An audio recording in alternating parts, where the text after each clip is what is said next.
नमस्कार दोस्तों, डॉक्टर सीमा शाही दिल्ली से। हम जनरल फिजिशियन। इतने समय से कोविड के समय में हम क्रॉनिक डिजीजेस की बात कर रहे हैं। मेरे पिछले कई वीडियोस में हमने डायबिटीज और कोविड के बारे में बात करी है। आज हम थोड़ा सा डिफरेंट करते हैं। कोविड भी एक रेस्पिरेटरी वायरस है, तो क्यों ना हम थोड़ा सा रेस्पिरेटरी डिजीज पर भी चलें कि कोविड का असर अस्थमा और सीओपीडी के पेशेंट्स यानी कि क्रॉनिक ऑब्स्ट्रक्टिव लंग डिजीज के पेशेंट्स पर क्या इफेक्ट आता है कोविड का, किस तरीके से ये लोग कोविड के टाइम पे प्रेजेंट करेंगे, क्या एहतियात या प्रिकॉशंस इन लोगों को लेनी चाहिए और किस तरीके से ये बीमारी बढ़ती है। तो सबसे पहले अस्थमा और सीओपीडी पैरेलली चलेंगे। अस्थमा क्या होता है?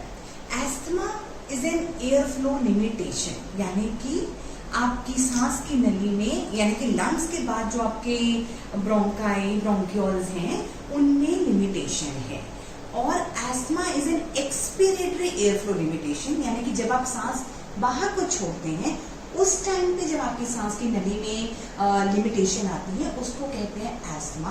और अस्थमा वेरिएबल है, यानी कि हर समय एक सा नहीं रहता एस्थमेटिक पेशेंट का। सीओपीडी पेशेंट जो है वो प्रोग्रेसिव है, उनकी प्रोग्रेसिव एयर फ्लो लिमिटेशन और जो एयर फ्लो लिमिटेशन है वो परसिस्टेंट है, यानी कि हर समय एयर फ्लो लिमिटेशन है और सीओपीडी पेशेंट्स की बीमारी धीरे धीरे करके बढ़ती है आगे को।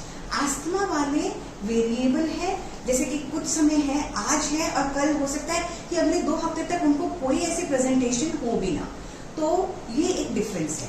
दूसरी एक चीज है कि अस्थमा जो है ये यंगर एज ग्रुप में पाया जाता है। यंगर एज ग्रुप से मतलब है कि छोटे बच्चों में भी पाया जा सकता है, अर्ली अडल्टहुड में भी पाया जा सकता है। वेरएज जो सीओपीडी है, सीओपीडी 40 साल से ऊपर के व्यक्तियों में ज्यादा पाया जाता है। अब इनका कोविड के दौरान कैसे इनका ध्यान रखना चाहिए और इनके क्या ट्रिगर फैक्टर्स हैं, तो कोविड के दौरान मैं फिर से बाद में बताती हूँ। पहले इनके क्या ट्रिगर फैक्टर्स हैं, क्या रिस्क फैक्टर्स हैं। तो अस्थमा जो देखा गया है, अस्थमा एक जेनेटिक डिसऑर्डर भी माना जा सकता है, यानी कि अगर फैमिलीज में अस्थमा की हिस्ट्री है या एलर्जीज की हिस्ट्री है तो ऐसे में जो बच्चे वहां पे उन फैमिलीज में जन्मते हैं उनमें अस्थमा होने के 7-fold चांसेस ज्यादा हो जाते हैं। सपोजिंग तो इसलिए देखा गया कि 100 से ज्यादा जीन्स हैं जो अस्थमा के लिए I mean it is multifactorial and there are more than 100 genes which may lead to asthma. मेरे अगर इसको सीओपीडी से कंपेयर करा जाए तो सीओपीडी में भी पाया गया है जेनेटिक फैक्टर, लेकिन शायद 1 या 2 जीन्स। तो देखा जाता है कि अल्फा एंटीट्रिप्सिन डेफिशिएंसी एक एंटी प्रोटीएज है, अगर उसकी डेफिशिएंसी होती है तो ऐसे मरीजों में सीओपीडी पाया जाता है। आई मीन सीओपीडी के मरीजों में ये वाली डेफिशिएंसी पाई जाती है। देखा जाता है कि प्रोटीएज एक ऐसा फैक्टर है, हमारे जो लंग्स है हमेशा कोई ना कोई पैथोजन, हमेशा बाहर से कोई ना कोई पॉल्यूशन, हमेशा कोई ना कोई फ्यूम्स, गैसेस, नॉक्शियस पार्टिकल्स उनको फेस करते रहते हैं। तो उसके चलते क्या होता है कि बॉडी में रिएक्शंस होते हैं। बॉडी में रिएक्शंस होने से क्या होता है, प्रोटीएज नाम की चीज जनरेट होती है। अभी प्रोटीएज क्या करते हैं, हमारे लंग टिश्यूज को डिस्ट्रॉय करना शुरू करते हैं। तो इसके लिए एंटी प्रोटीएसिस बॉडी का एक डिफेंस मैकेनिज्म है, ये अल्फा 1 एंटीट्रिप्सिन है।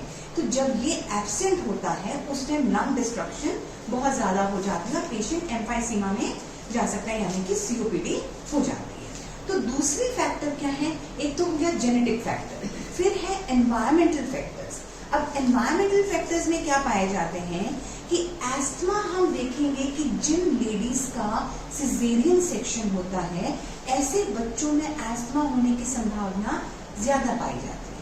क्यों ज्यादा पाई जाती है? क्योंकि नॉर्मल डिलीवरी के दौरान जो बच्चा है वो बर्थ कैनाल में से निकलता है and it is suppose that the birth canal और the vagina is the first place where the child attains its immunity. तो अब सिजेरियन सेक्शन के दौरान बच्चा वो वाला जो पार्ट है वो डिलीट हो गया, तो वो उस वाले बैक्टीरियाज जो अच्छे बैक्टीरियाज हैं जो एक इम्यूनिटी उसको मिलनी चाहिए थी वो उसको नहीं मिल पाती। तो ऐसे बच्चों में अस्थमा होने के चांसेस ज्यादा होते हैं। जेनेटिक फैक्टर्स में जैसे कि मैंने आपको बताया था कि ठीक है अस्थमा में कई जीन्स हैं जिनके चलते बच्चों को हो सकता है। दूसरा एक और बहुत इंपॉर्टेंट चीज है एटॉपिक कंडीशंस, एटॉपिक यानी कि एलर्जिक वाली कंडीशंस, जैसे कि अगर फैमिलीज में किसी को एलर्जिक राइनाइटिस है या किसी को माइग्रेन है या इस तरीके से कोई भी ऐसी एटॉपिक बीमारी है, अगर माँ या बाप को है तो बच्चों में फिर एस्थमा होने के चांसेस ज्यादा बढ़ जाते हैं।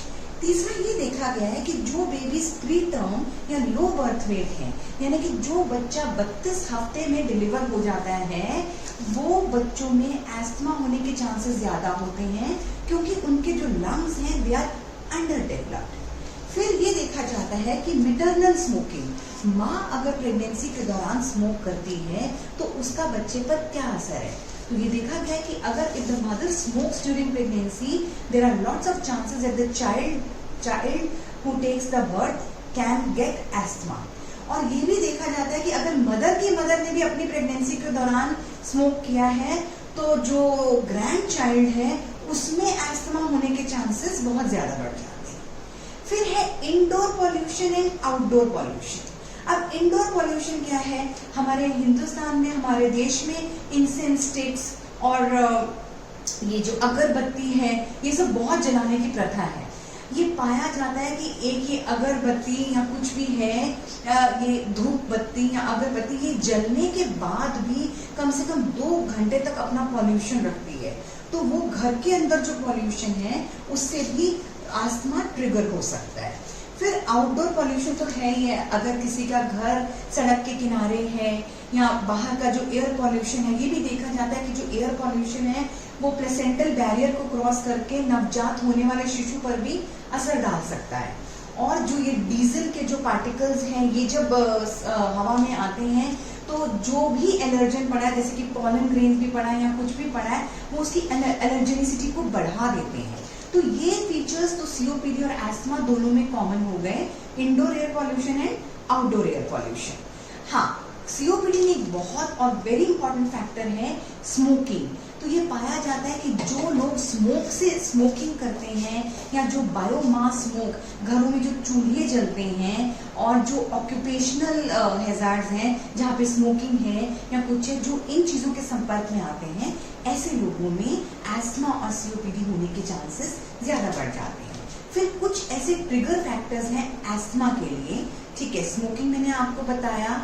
फिर एक्सरसाइज एक बहुत इंपॉर्टेंट ट्रिगर फैक्टर है।